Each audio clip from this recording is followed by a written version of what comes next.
पुण्यात्माओं, जब तक हमें ये विश्वास हमारे मन में न्यू रहेगी कि भगवान ये नहीं कर सकता, वैसा नहीं कर सकता, तो भगवान ने को ना आपका विश्वास से नहीं मालिक का, फिर भक्ति के कर रहे हो। एक समय एक गांव में एक तो 40 वर्ष से साधना कर रहा था, साधक था, 40 वर्ष से भक्ति करता था, दाढ़ी बढ़ी, बूढ़े बूढ़े केस, यानी पूरा मैं ऋषि दिखाई देता। और एक भगत अभी 4 वर्ष से ही साधना पर लगा था। एक देवदूत आता था, वो आकर के दोनों को प्रतिदिन मिलता था और भगवान की चर्चा किया करता था, बड़ा आनंद आता था। एक दिन देवदूत ने भगवान से जाकर कहा, परमात्मा आपके उस गांव में 2 भगत आपके ऊपर कुर्बान है। भगवान ने कहा, भाई उनमें से एक कुर्बान है, एक तो नकली है। तो देवदूत ने कहा कि भगवान हाँ, वो जो 4 वर्ष से अभी भक्ति पर लगा वो नकली होगा। भगवान बोला ना, वो जो 40 वर्ष से लग रहा है वो नकली है। अब वो 40 वर्ष वाले को इतनी बड़ी दाढ़ी, नो पर पूरी जटा और नो बैठा रहा घने घने घंटे तक साधना करता। तो देवदूत भगवान के मुंह की तरफ देखता रहा कि भगवान क्या कह रहा है। वो कहने लगा, जी वो जो दाढ़ी दूढ़ी बढ़ रही है और सर पर जटा है वो बढ़िया भगत होगा ना। परमात्मा बोले ना, वो तो नकली है भाई।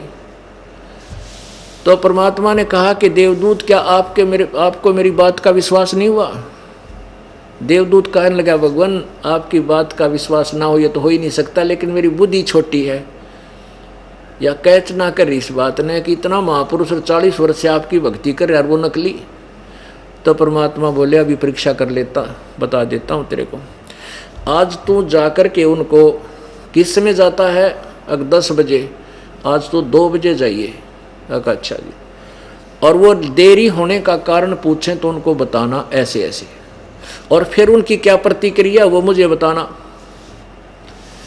अब देवदूत पहुंचा 2 बजे, पहले गया क्योंकि उसका तो पक्का विश्वास था कि 40 वर्ष से लग रहा है, ये पक्का आदमी पाओगा।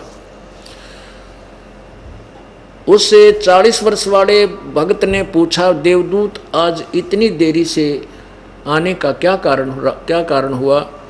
देवदूत ने कहा कि बताऊं भगत जी, अब बताऊं तो किसी का जच्चा नहीं, और बिना बताए मेरा पच्चा नहीं। बताऊंगा जरूर कि क्या कारण था। कि 1 बजे परमात्मा ने एक अनहोनी लीला करनी थी और उसको देखने के लिए मैं रुक गया।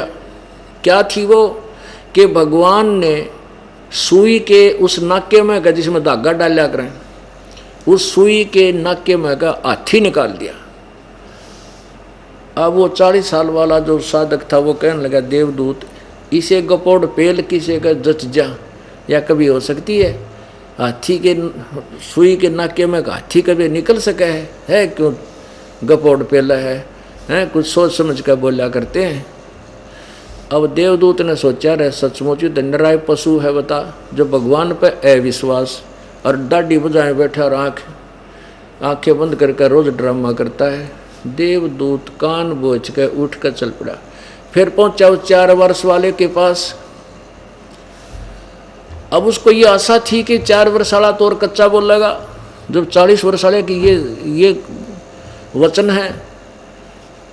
तो देवदूत ने जाकर उस 4 साल वाले भगत ने पूछा, 4 वर्ष से भक्ति कर रहा था, 4 वर्ष का नहीं, जैसे आपने आज नाम लिया 4 वर्ष हो जाए भक्ति करते ने, ऐसे।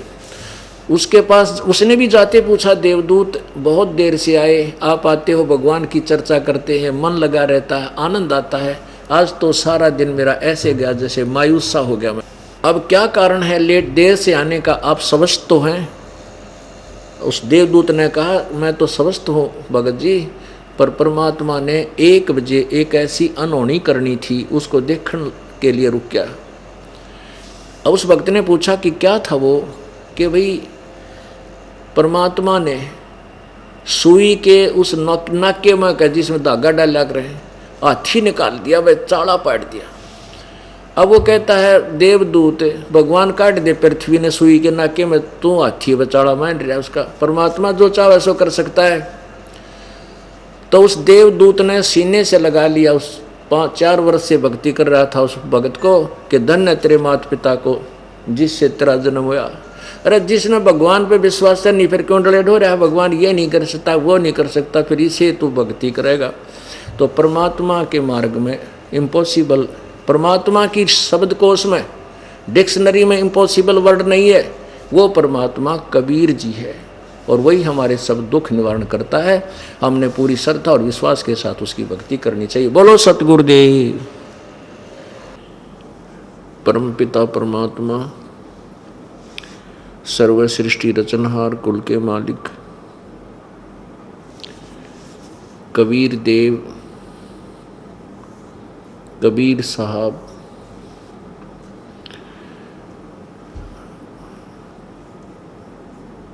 अपने सतलोक से चलकर इस काल के लोक में आते हैं। काल के जाल में फंसी हुई अपनी प्यारी आत्माओं को सतलोक के विषय में जानकारी देते हैं।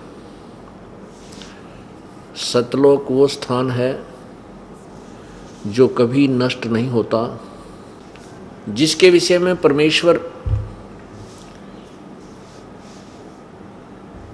स्वयं ही बताने के लिए आए थे। जहाँ कोई अशांति नहीं है, परम शांति है। शंखों लहर मेहर की उपज कहर नहीं जा कोई, दास गरीब अचल अविनाशी सुख का सागर सोई। शंखों लहर मेहर की उपजें कहर नहीं जा कोई, दास गरीब अचल अविनाशी सुख का सागर सोई। मन तू चल रे सुख के सागर, जहाँ शब्द सिंधु रत्नागर। मन तू चल रे सुख के सागर, जहाँ शब्द सिंधु रत्नागर।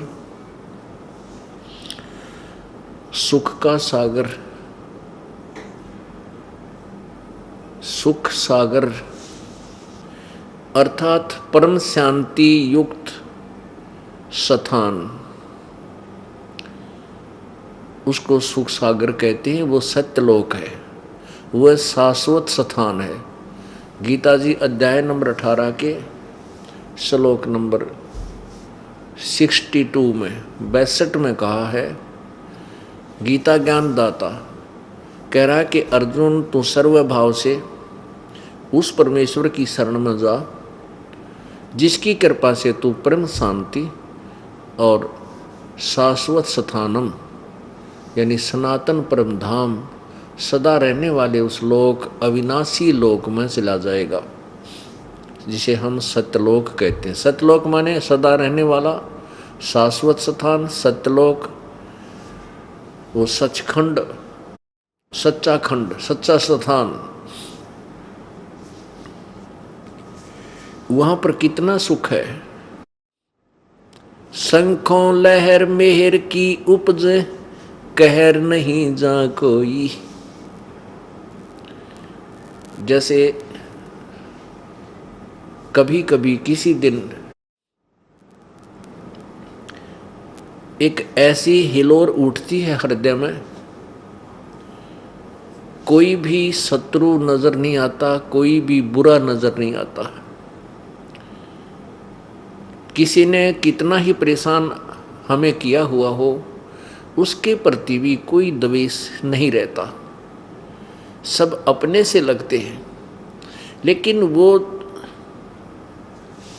हिलोर कुछ ही सेकंड्स के लिए होती है, कुछ क्षणों के लिए होती है, और जब वो लहर समाप्त हो जाती है उसके बाद फिर ये कहर की लहर शुरू हो जाती है। उसको ऐसे कर दूंगा, उसने ऐसे कर दूंगा, वो टेंशन फिर से स्टार्ट हो जाती है। तो परमात्मा कहते हैं यहाँ तो तुझे कभी कभी एकाध समय मिलता है कुछ क्षणों का, जिसमें वो मेहर की लहर आती है। और सतलोक के अंदर शंखों लहर मेहर की उपज, कहर नहीं जा कोई, दास गरीब अचल अविनाशी, सुख का सागर सोई। वो सुख सागर, जैसे सागर यानी समुद्र में जहां तक देखे जल ही जल, जल ही जल, नथिंग एल्स। इसी प्रकार पर सतलोक के अंदर सुख ही सुख, सुख ही सुख, सुख ही सुख, नथिंग एल्स। हम उस स्थान को छोड़ के और इस नकली लोक में आकर यहाँ सुख ढूंढ रहे हैं। यहाँ तो असंख्य जन्म भी आप सुखी नहीं हो सकते जब तक काल के 21 ब्रह्मांडों में आप चाहे ब्रह्मा जी की पदवी पा लियो, चाहे विष्णु जी की, चाहे शंकर जी की। यह सुखी जीव नहीं है, ये सुख सथल है ही नहीं। यहाँ तो 24 घंटे कहर टूटा रहता है। और हमने इस झूठे सुख को सुख मान लिया।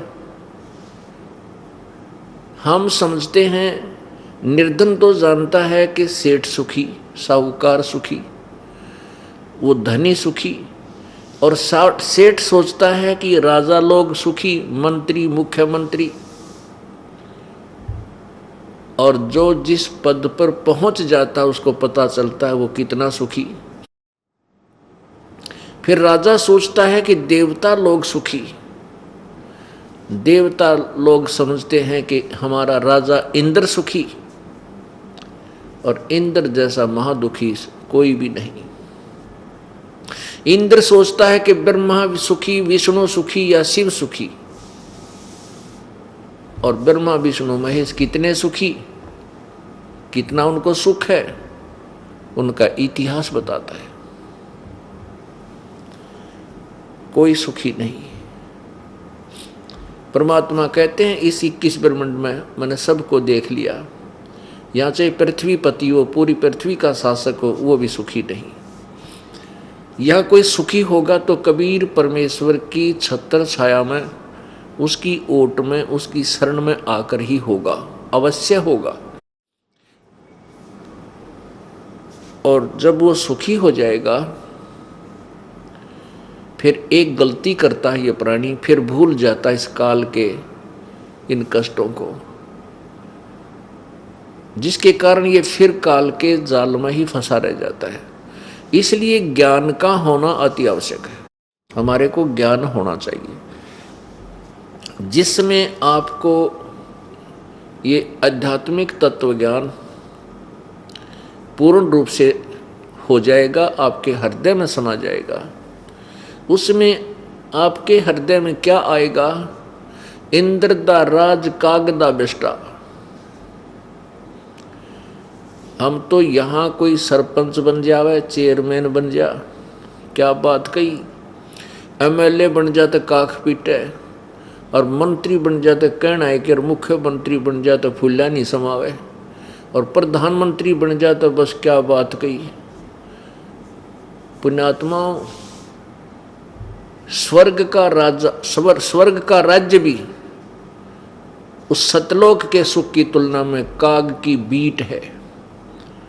तो यहाँ का छोटा मोटा मंत्री, मुख्यमंत्री, प्रधानमंत्री पद की क्या तुलना की जा सकती है उस सतलोक वाले सुख से?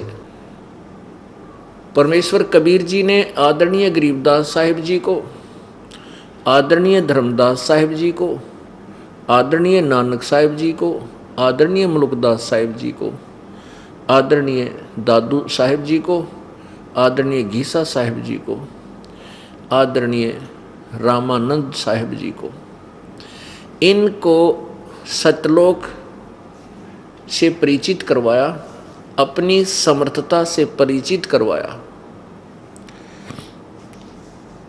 उसके बाद इन महान आत्माओं ने परमेश्वर कबीर देव की, हक्का कबीर की, अल्लाहू अकबर जिसे कहते हैं, उस कबीर साहब की कलम तोड़ और सत्य व्याख्या लिखी।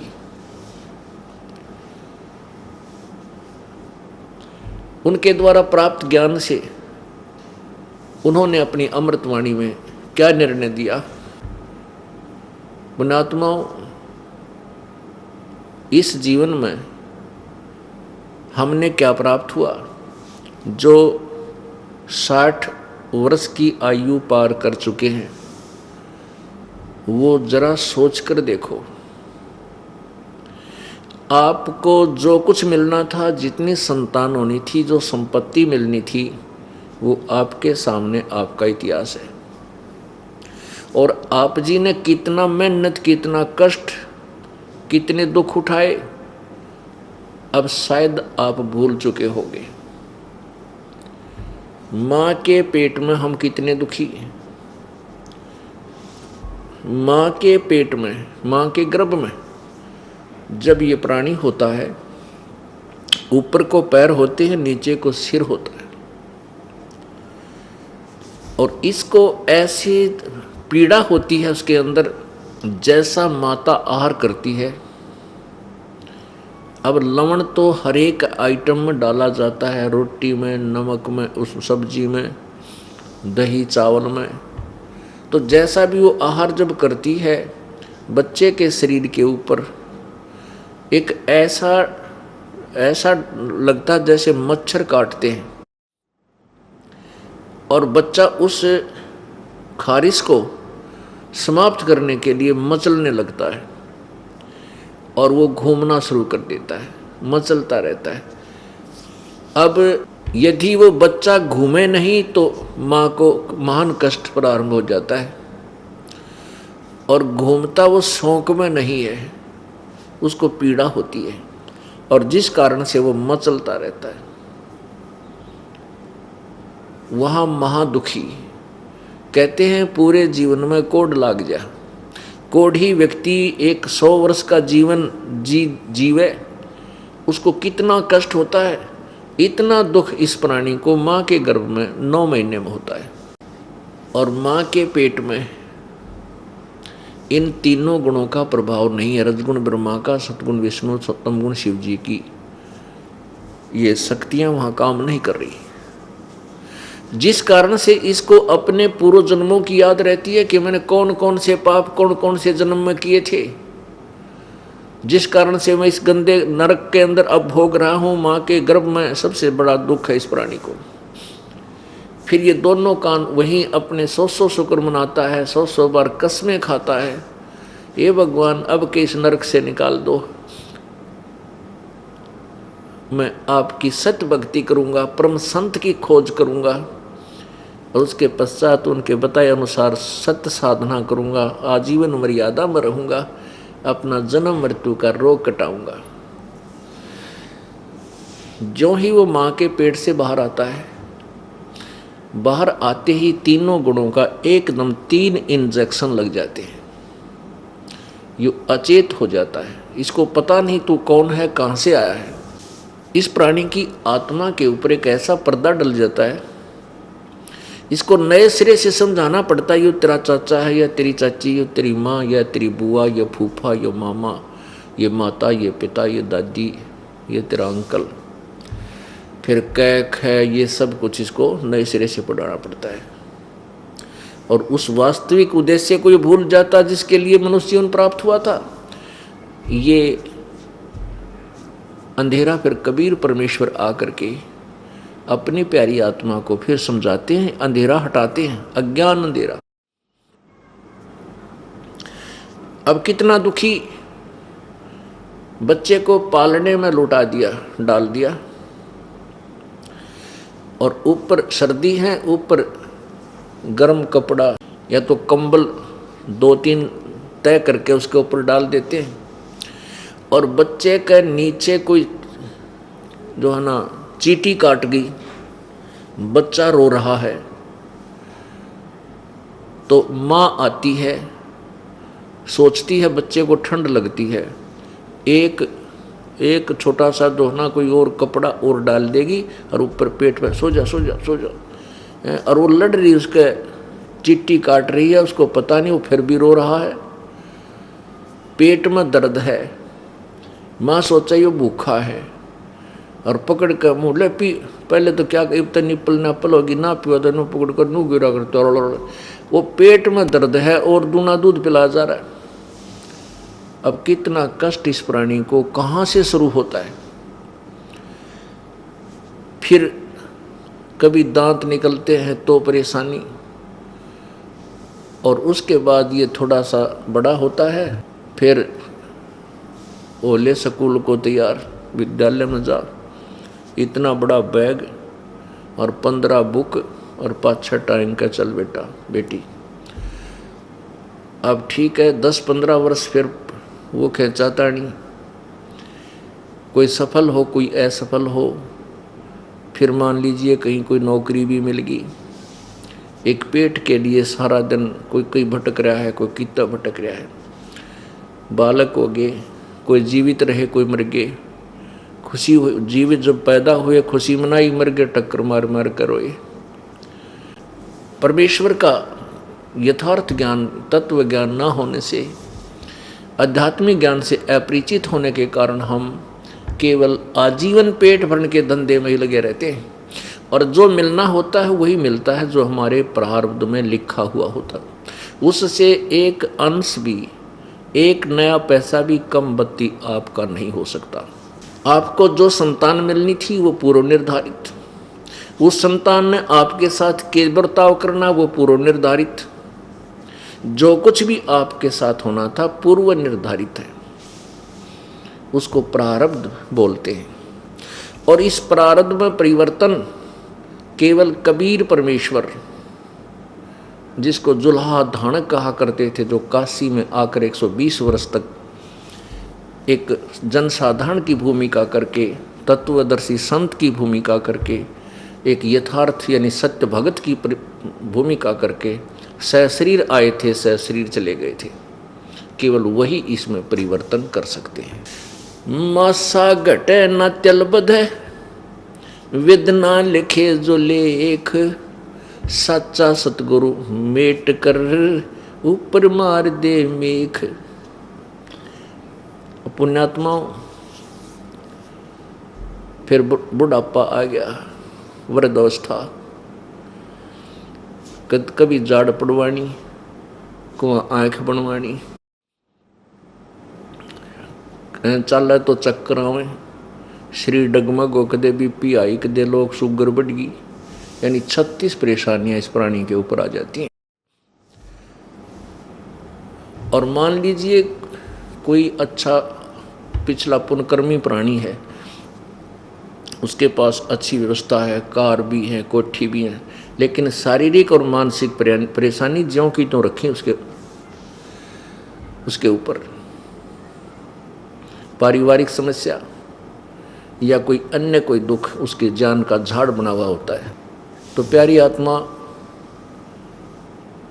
जब तक परमेश्वर की शरण में नहीं आओगी तब तक आपको कोई सुख नाम की वस्तु इस 21 ब्रह्मांड में नहीं मिलेगी।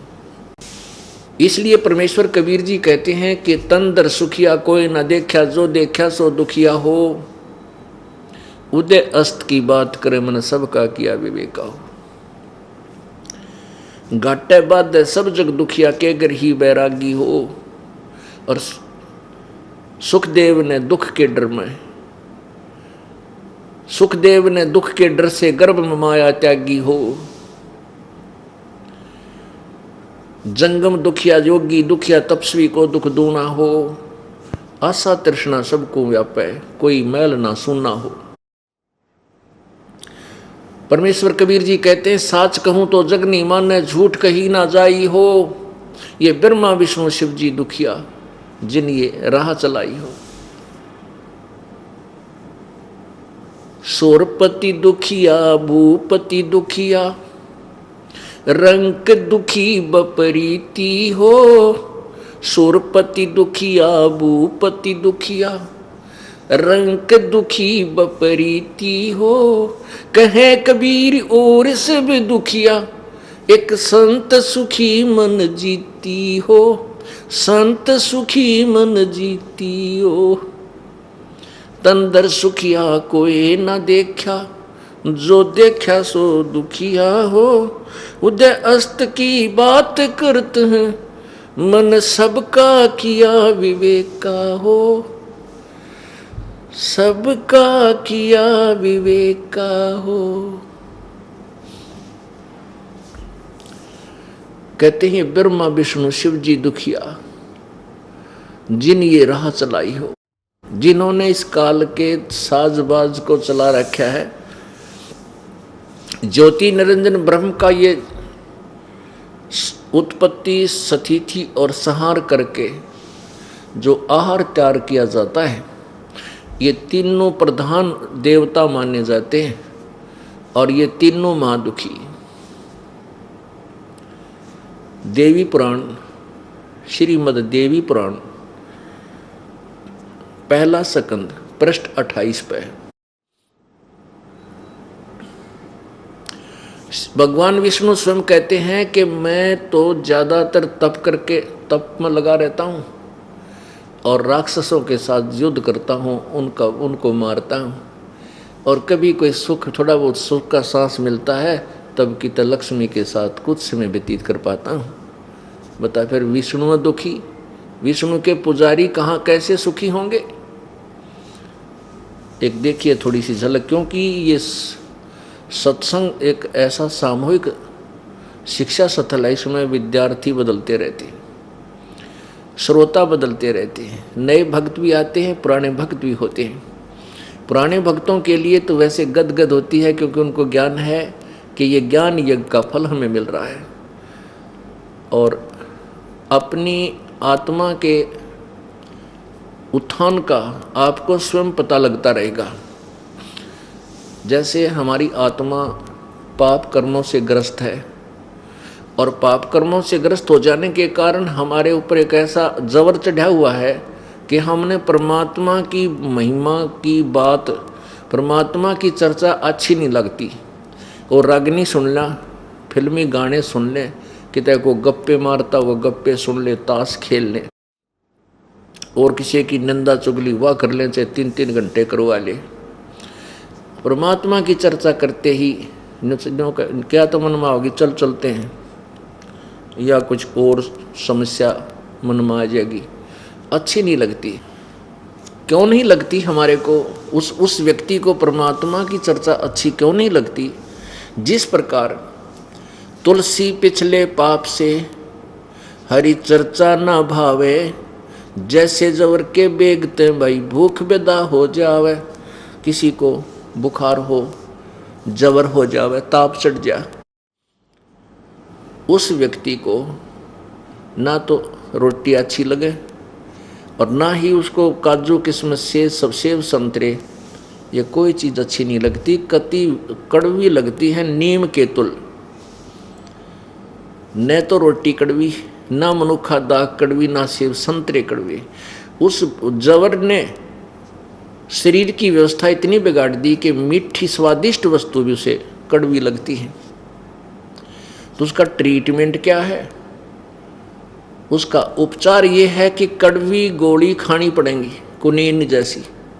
उन कड़वी गोलियों को, टेबलेट्स को खाने से वो जवर उतरेगा, और जब वो जवर कम हो जाएगा, थोड़ी बहुत रोटी, एक आध ग्रास कुछ खाने को दिल करेगा, पूर्ण स्वस्थ हो जाएगा, तो सूखी रोटी बगैर सब्जी के 4-4 खा जाएगा, और पहले एक टूक नहीं, एक ग्रास नहीं खा सके था। इसी प्रकार ये आत्मा पाप कर्मों से ग्रस्त है, परमात्मा की चर्चा इसको कति अच्छी नहीं लगती। कबीर परमेश्वर कहते हैं, कबीर पिछले पाप से हरि चर्चा ना सुआवे, कह ऊँगे कह उठ चले ना और बात चलावे।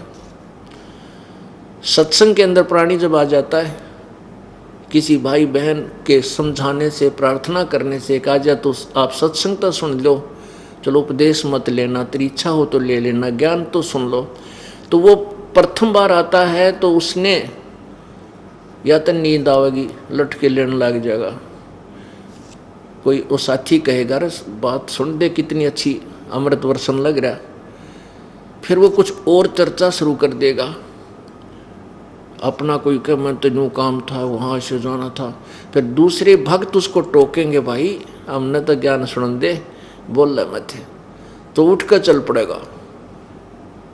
बता, कहते हैं ये उस व्यक्ति के लक्षण है, उस आत्मा के जिसके ऊपर पाप कर्मों का बुखार जबरदस्त है। तो उसका ट्रीटमेंट क्या है कि ये सत्संग के वचन चाहे उसने अच्छे लगे या ना लगे, उन कड़वी टेबलेट की तरह कानों के माध्यम से अंदर जान दे और फिर देखना, क्योंकि ये तत्व ज्ञान और परमेश्वर की अमृतवाणी और अधिकारी के द्वारा बोली जाती है, वो असर करती है। फिर वो कुछ दिनों के बाद वही प्राणी जो 5 मिनट सत्संग की चर्चा नहीं सुनना चाहता था, वो 2-2 घंटे में भी उसको सब्र नहीं आएगा इस परमेश्वर की चर्चा सुनने में। ऐसा लगेगा जैसे और सुना दे और सुना दे, ऐसी भूख बनेगी। तो समझ लेना कि आपके पाप कर्म नरम हो गए, आपकी आत्मा स्वस्थ है। इसी प्रकार जैसे हम रोटी रोज सुबह शाम खाते हैं और दोनों समय आहार हमें स्वादिष्ट लगता है, रुचि बनती है, तो आप स्वस्थ हैं। यदि आपको शाम को या सुबह लगता है कि अब इच्छा नहीं भोजन की, तो आपके कोई न कोई बीमारी घर कर चुकी है।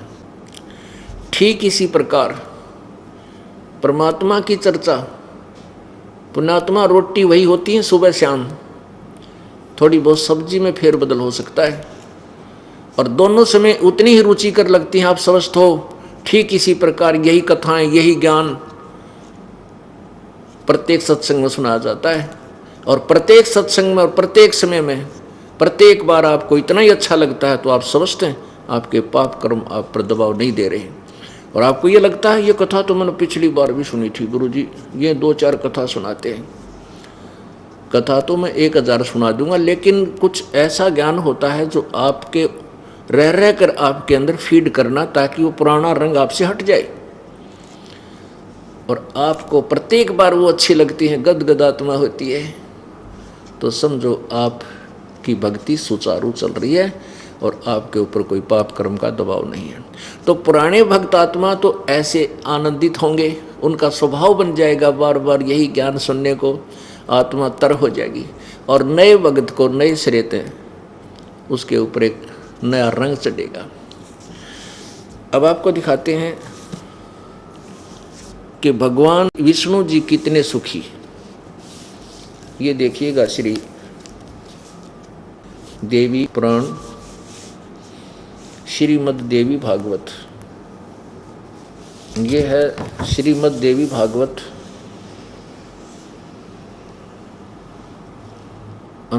संपादक हनुमान प्रसाद पोदार, चिमनलाल गोस्वामी, और ये गीता प्रेस गोरखपुर से ही प्रकाशित और मुद्रित है।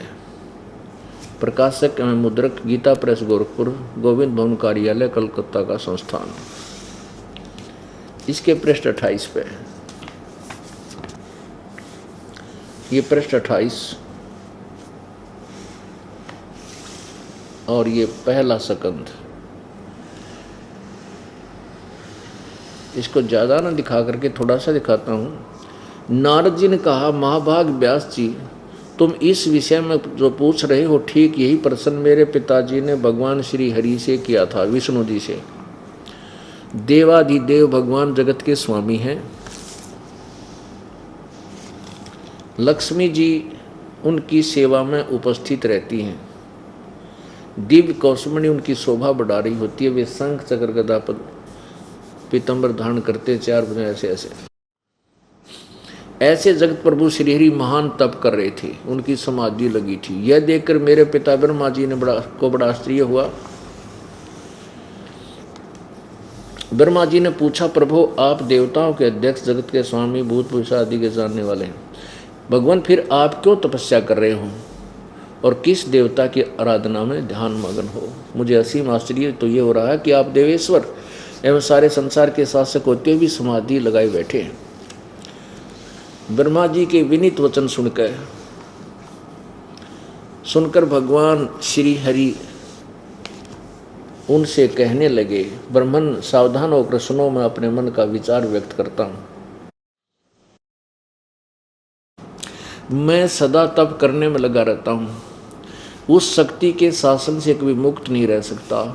कभी अवसर मिला तो लक्ष्मी के साथ सुख पूर्वक समय बिताने का सौभाग्य प्राप्त होता है। मैं कभी तो दानों के साथ युद्ध करता हूँ।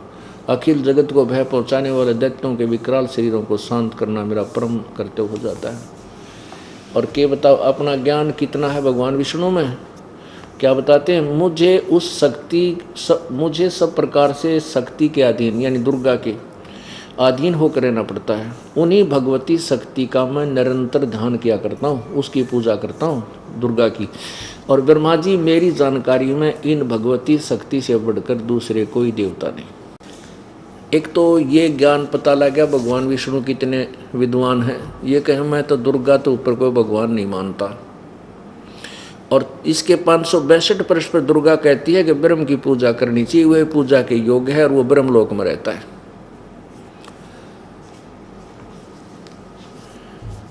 अब यहाँ ये दास क्या बताना चाहता है कि परमेश्वर कबीर जी बताते हैं कि यहाँ साच कहूँ तो जग नहीं माने, पर झूठ कही ना जाई हो। 600 साल पहले परमात्मा, जिसमें जनसाधारण इन सदग्रंथों को नहीं देख सकता था, क्योंकि ये कुछ एक वर्ग के हाथों में ये जो है ना जकड़े हुए थे सदग्रंथ, और संस्कृत के अंदर ये लिपिबद्ध होने के कारण जनसाधारण इनको नहीं पढ़ सकता था। और केवल संस्कृत पढ़ने का अधिकार केवल एक वर्ग को था, ब्राह्मण को, दूसरा संस्कृत नहीं पढ़ सकता था। ऐसा जकड़ा हुआ था। काल ने इस ज्ञान को अज्ञान बनवा डाला, और जो संस्कृत भाषा जानते थे वो तत्व ज्ञान से अपरिचित थे। उन नकली गुरुओं ने झूठी कथा सुना के, दंत कथा सुना के, वेदों और गीता और पुराणों का आधार बता के पूरे पवित्र हिंदू समाज को उल्टे रंग में रंग दिया। सदग्रंथों के विपरीत ज्ञान ठोक ठोक कर दिया। तो उस समय परमेश्वर कह रहे थे कि साच कहूं तो जग नहीं माने। अब तो आप पुण्यात्मा मान रही हो, आंखों देखकर बुद्धिमान तुरंत स्वीकार कर लेता है संत जो कह रहा है बिल्कुल सत्य है। संत हमारे सदग्रंथ बता रहे हैं, ये दास अपनी तरफ से कुछ नहीं कह रहा। और परमेश्वर कबीर जी 600 वर्ष पहले बताया करते, यही ज्ञान जो दास उन्हीं के द्वारा बता हुआ आज प्रमाणित कर रहा सदग्रंथों में। तो उस समय परमात्मा कहा करते रहे, साच कहूं तो जग नहीं माने, और झूठ में कह नहीं सकता। तारे ब्रह्मा विष्णु शिव जी दुखिया, जिनने ये थारा साजबाज जोड़ रखे, ये महादुखी। अगर आप विष्णु पुराण के अंदर विष्णु जी की महिमा सुन लो ना, कलेजा मुंह को आवे। पता नहीं कितना काल ने इनको अपने रिमोट से कैसे दुखी किया हुआ है।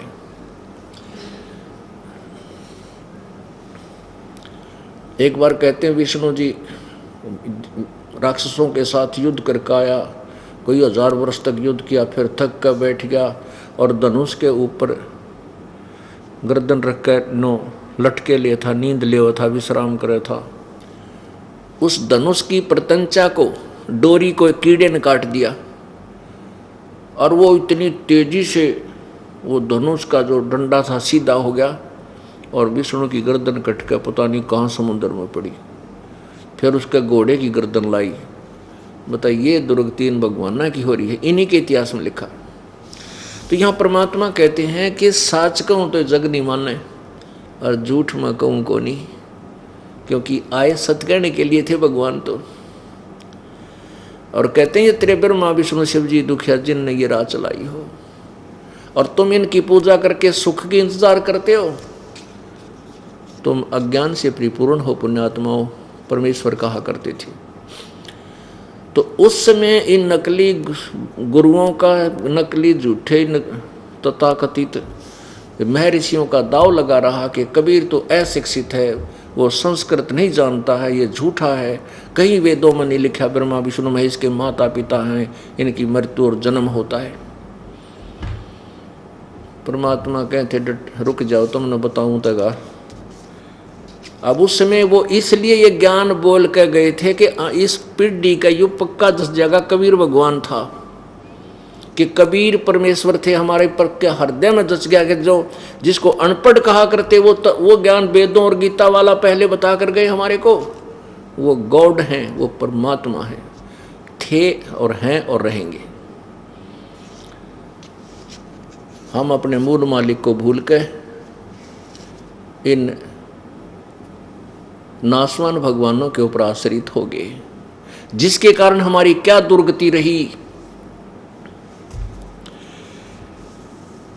मन तू चल रे सुख के सागर, जहाँ शब्द सिंधु रत्नागर। मन तू चल रे सुख के सागर, जहाँ शब्द सिंधु रत्नागर। अब परमात्मा क्या बताते हैं कि सुरपति दुखिया भूपति दुखिया और रंक दुखी बपरीती हो, रंक दुखी बपरीती हो, सुरपति दुखिया। अगर आप देवता स्वर्ग के राजा, देवताओं के राजा इंद्र की हिस्ट्री पढ़ लो इन पुराणों में, ये भगवान ने ऐसी दुर्गति इस इंद्र की, कभी राक्षसा ने चढ़ाई कर दी और स्वर्ग छोड़कर देवता भी भाग गए, इंद्र भी भाग गया, पता नहीं कि जाकर लोके छुपे, फिर की तो तप ताप करया फिर आए। और जो 72 चौकड़ी युग, 72 चौकड़ी युग तक अपना इंद्र का शासन भोगने के पश्चात इंद्र का प्रथम जीवन गधे का होता है। बता भाई के फूक इस राज ने जो राज भोगने के बाद, और यो राज भी अपने ही मजदूरी का, बहुत ज़्यादा तप, कोई तप करता है, साधना करता है, अश्वमेघ यज्ञ करता है, उसको इंद्र की पदवी प्राप्त होती है। और जब तक उसका वो पुण्य रहता है, उसका इंद्र की पदवी का निर्धारित समय है, जैसे यहाँ एमएलए और एमपी का बना हुआ होता है, तो ऐसे ही उसका निर्धारित समय है 72 चौकड़ी युग। चौकड़ी माने चतुर्युग। 72 चतुर्युग तक एक इंद्र अपना राजा रहता। उसके दौरान यदि कोई और इंद्र की पदवी प्राप्त करने योग्य पुण्य कर लेगा, तप कर लेगा, यज्ञ कर लेगा, तो वर्तमान इंद्र को वहाँ से राज्य से हटा दिया जाएगा, पद से, और दूसरे को वहाँ रख दिया जाएगा। जिस कारण से इंद्र को चिंता बनी रहती है कि कोई तप ना कर ले, कोई यज्ञ ना कर ले, उनके यज्ञ को खंडित करवाता है, उनके तप को खंडित करवाता है, चाहे उसने कोई भी तरीका अपनाना पड़े, कितना भी घटिया से घटिया स्टेप उठाना पड़े। या राजनीति है, राजनीति सबसे घटिया गेम होता है, और राजा के लिए वो मजबूरी होती है जिसमें नरे पाप इकट्ठे होते हैं। तो वो इंद्र भी दुखी, सुरपति दुखिया भूपति दुखिया। भूपति पूरी पृथ्वी का शासक। पुण्यात्माओं, परमात्मा कबीर जी ने ऐसा निर्णायक ज्ञान दिया है कि हृदय को छू जाता है, और पुण्यात्मा के अंदर एक ऐसा रंग चढ़ जाता है कि वो आजीवन भगवान को चाहने लग जाता है, चाहे वो कितना ही अनाड़ी क्यों ना हो, क्योंकि आत्मा वही है सभी के अंदर एक जैसी। और किसी की मलिन गणी होगी, गणे पाप इकट्ठे कर रखे, किसी की थोड़ी मलिन है, थोड़ी मलिन है वो जल्दी संभल जाता है, जो ज़्यादा मलिन है यानी घने पाप के युगन युगन के हैं, समाधान उसका भी होगा। उसको और ज़्यादा सत्संग सुनना चाहिए, क्योंकि साबुन एक बार लगाने से मैल ना उतरेगा, दूसरी बार, तीसरी बार, चौथी बार तो निर्मल होगा ही होगा। तो यहाँ परमात्मा क्या बता रहे हैं? सुरपति दुखिया, देवताओं का राजा, पूरी पृथ्वी का राजा भूपति दुखिया, और रंक दुखी बपरीती हो। रंक तो वैसे स्वाभाविक दुखी, उसकी तो कहने की जरूरत कोई ना, वो तो जो परमात्मा से दूर हैं उनकी बात। वैसे जो भगवान के चरणों में विधिवत लग जाते हैं, उसमें राजा और रंक में प्रभु के नज़रों में कोई अंतर नहीं होता। जो परमेश्वर की भक्ति से दूर हैं उनके विषय बता जा रहा, चाहे वो राजा है, चाहे स्वर्ग का राजा है, चाहे पूरी पृथ्वी का राजा, चाहे गरीब यानी रंक, निर्धन है। कहते रंग दुखी बप्रीति हो तो स्वाभाविक दुखी। कहे कबीर और सब दुखिया, एक संत सुखी मन जीती हो, संत सुखी मन जीती हो। और सब दुखिया, एक संत सुखी मन जीती हो। पुण्यात्माओं, जिसमें आपको ये तत्व ज्ञान हो जाएगा, उसके पश्चात आप केवल यहाँ से जन्म और मृत्यु से छुटकारे का ही प्रयत्न करोगे। यहाँ नथिंग, यहाँ की किसी भी वस्तु की आप चाह नहीं करोगे, ये सत्कर मान लेना। और फिर जो आपको आवश्यक वस्तु होगी वो परमेश्वर कबीर जी अवश्य आपको देगा, यदि आप सत्य भक्ति करोगे। जैसे अपने माता पिता होते हैं, छोटे बच्चों को कति पता नहीं गर्मी में उसको क्या किस चीज़ की आवश्यकता है, सर्दी में किस चीज़ की आवश्यकता है, माता पिता पूरा प्रबंध कर देते हैं। सर्दी आती है तो बढ़िया उनके टोपे, जुराब, जर्सी, स्वेटर, मोटे कपड़े ला कर तैयार रखेंगे, तुरंत पर आएंगे, रजाई आदि का प्रबंध कर देंगे। खाने के लिए प्रथम ही खाना बनाकर तैयार कर देंगे। तो ऐसे ही हम जब परमात्मा के हो जाएंगे, कबीर परमेश्वर के शरण में आकर हम उसके हो जाएंगे, फिर उसको पता है कि मेरे बच्चों को किस चीज़ की आवश्यकता है। अभी तो हम अनाथ थे, कहीं भैरव बाबा के जा रहे हैं, फिर वहाँ से बात नहीं बनी, फिर हनुमान बाबा के जा रहे हैं, हनुमान से बात नहीं, फिर श्याम जी बाबा के, किधर हरिदास बाबा के, किधर गरीबदास बाबा के, और फिर कि तो अमरनाथ पे, कि तो फिर केदारनाथ पे, कि तो फिर माता के जागरण में, कि तो वहाँ फिर वृंदावन में राधे राधे श्याम मिला दे। यानी हम कथी अनाथ की तरह घूम रहे थे जिसका कोई वाली वारस ना हो, और वो भटकता फिरता है। अब कोई किसी का बालक कहीं चला जाता है, कोई व्यक्ति घूम रहा है और वहाँ रोता है मुझे ये दे दो, एक दो थोड़ा बहुत कोई दे भी देगा तो रोज़ कौन देगा उसको, फिर उसको उससे मुंह मोड़ लिया करते हैं।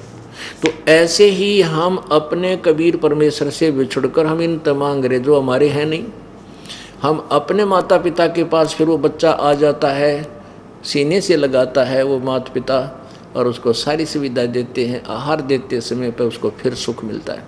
तो हम अपने कबीर भगवान से बिछड़े हुए हैं। जब तक हम इसके पास नहीं पहुंचेंगे, यहाँ अपना कोई नहीं है।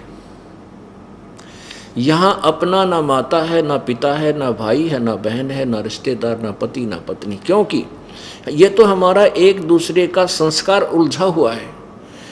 अब यहाँ इस दास के पास 70% ऐसे केस आते हैं जिनका पति पत्नी का कति आपस में एक पल का भी प्रेम नहीं।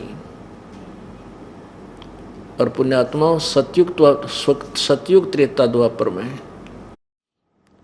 पत्नी पति को और पति पत्नी को इतना चाहता था कि पत्नी डिमांड किया करती थी, हे भगवान मेरा इतना अच्छा पति है, मेरी इससे पहले मृत्यु हो जा, मैं विधवा ना हो।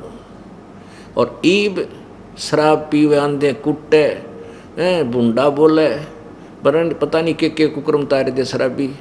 तो ईब बहन बेटिया ने न्यू कहना पड़े, भगवान इसी उम्र जात रांध कटे, मैंने सुख तो बड़का ताप पाल लूँगी।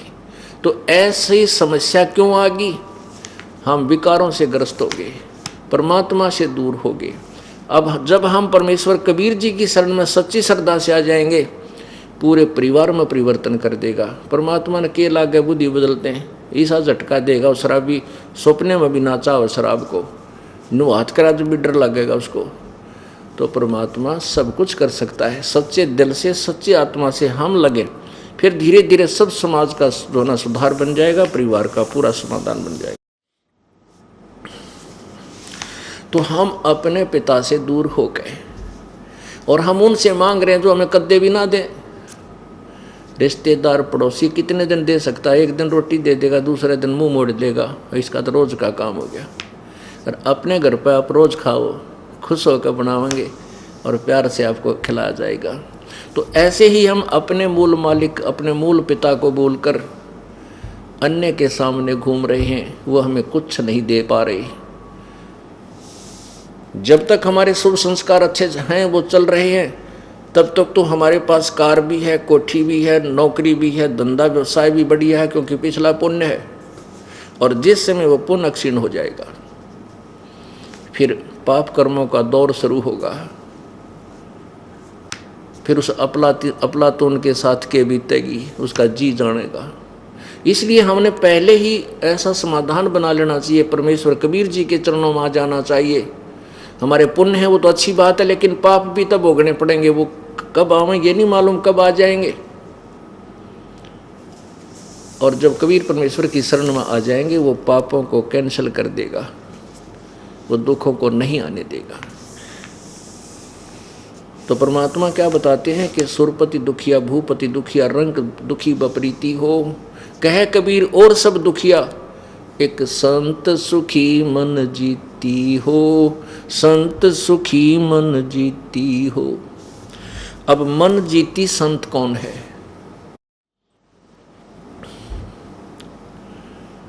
मन जीती वो है जिसने इस तत्व ज्ञान को गहराई से समझ लिया।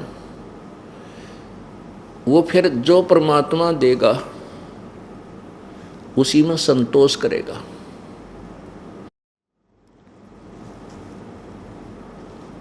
और कोई हानि भी होती है उसमें भी संतोष करेगा। और ये मन में आवेगी कि ना जाने, ये मान ले हमारे को 20-30 हज़ार की नुकसान होया है, यहाँ मन माने 30 लाख का होना हो।